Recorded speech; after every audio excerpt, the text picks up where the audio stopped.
अपने पसंदीदा शो के फुल एपिसोड देखने के लिए अभी डाउनलोड करें दंगल प्ले ऐप।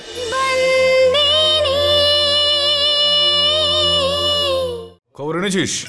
হ্যাঁ দাদা, ভালো খবর এটাই যে অবিনাশ চৌধুরীর বাড়ির নিলাম কালকেই দুপুরে হবে বলে ঠিক হয়েছে। অবিনাশ চৌধুরী এখন দরজায় দরজায় ঘুরে বেড়াচ্ছে এই চেষ্টায় যাতে কোনোভাবে ও টাকার ব্যবস্থা করতে পারে আর নিজের পরিবারের সম্মান এবং বাড়ির নিলাম আটকাতে পারে। কিন্তু ওকে টাকা এই মুহূর্তে কেউ দেবে না, সেজন্য ওর বাড়িটা নিলামে তো উঠবেই।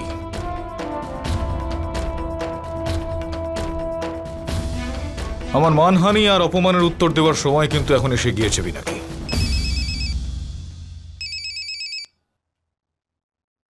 হ্যাঁ সুরেখা, বলো কেমন আছো? আমি খুব খুশি আছি ধর্মরাজ যে তুমি আর বিরাট একসঙ্গে ব্যবসা করছো।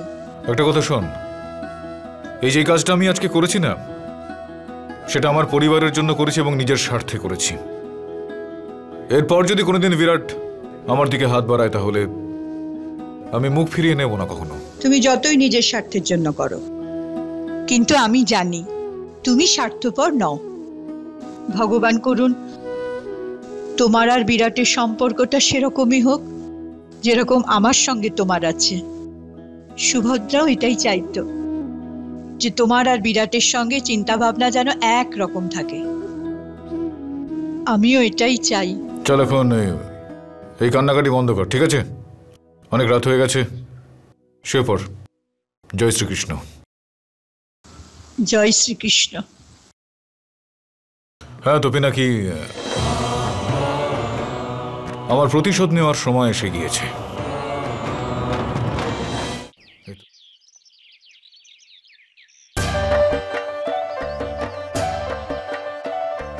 La la la la la la la la la la la la la la la la la la Champakali, তোমাকে আজকে খুব খুশি খুশি দেখাচ্ছে যে। গান গাইছো? আপনার জন্য খুশি মালকিন।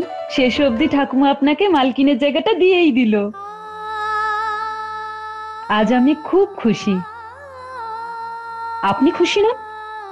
না চম্পাকলি, মালিক আবার আমার কথা না শুনে, সত্যি ঘটনা না জেনে আমাকে বাড়ি থেকে বের করে দিতে চেয়েছিলেন। দিদা যদি না থাকতেন তাহলে। মালিক কেমন মানুষ সেটা তো আপনি জানেনই। ওপর থেকে শক্ত নারকেলের মতো, ভীষণ রেগে যান, কিন্তু মনের ভেতরটা ততটাই নরম, কোনো কথা গোপন করেন না।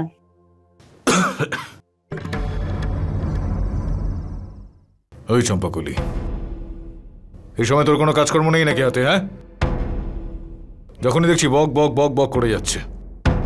যা এবার আমার জন্য এক কাপ চা বানিয়ে নিয়ে আয়। যা। যাচ্ছি মালিক।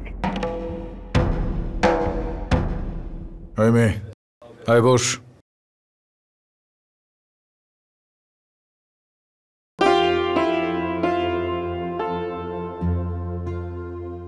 এই তোর মাটিতে বসার অভ্যাসটা এখনো গেল না, তাই না?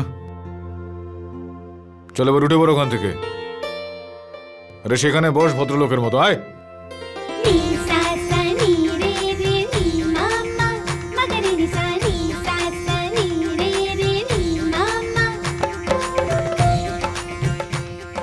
কি চুপচাপ ওখানে দাঁড়িয়ে আছিস তুই? আমাকে বলতো, নিমন্ত্রণ করতে হবে নাকি তোকে এখন?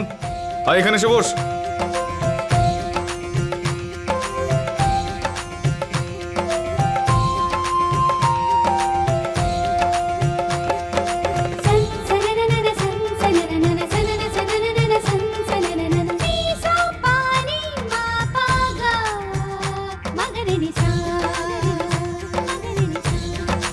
শোন, একটা কথা বলি তোকে।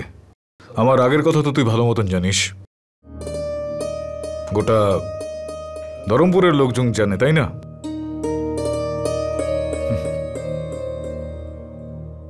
সেদিন রাগের মাথায় তোকে অনেক খারাপ খারাপ কথা বলে দিয়েছে। তোর যদি খারাপ লেগে থাকে তাহলে আমায় ক্ষমা করে দিস।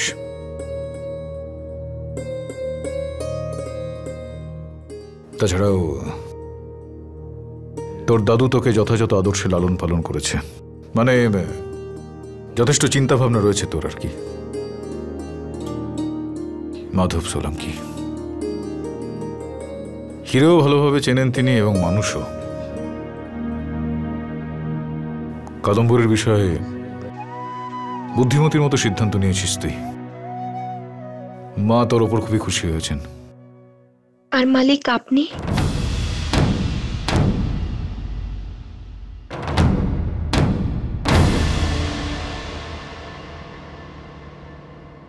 আচ্ছা, ওই চম্পাকলি এতক্ষণ আসছে না কেন? একটু দেখতো, যত গিয়ে দেখতো রান্না করে।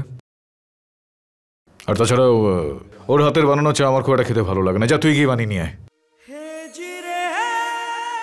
যা না এখন। এক্ষুনি আনছি মালিক। একটা কথা শুনে যাবে, আমি কি ধরনের চা খাই তুই ভালো মতন জানিস। আদা, পুদিনা, 2 চামচ চিনি, এলাচ দেওয়া কড়া করে চা। কি ঠিক বললাম না মালিক? একদম ঠিক বলেছিস।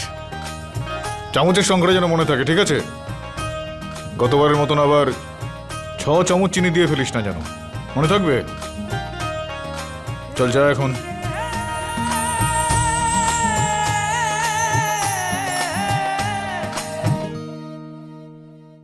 फुल एपिसोड देखने के लिए अभी डाउनलोड करें दंगल प्ले ऐप।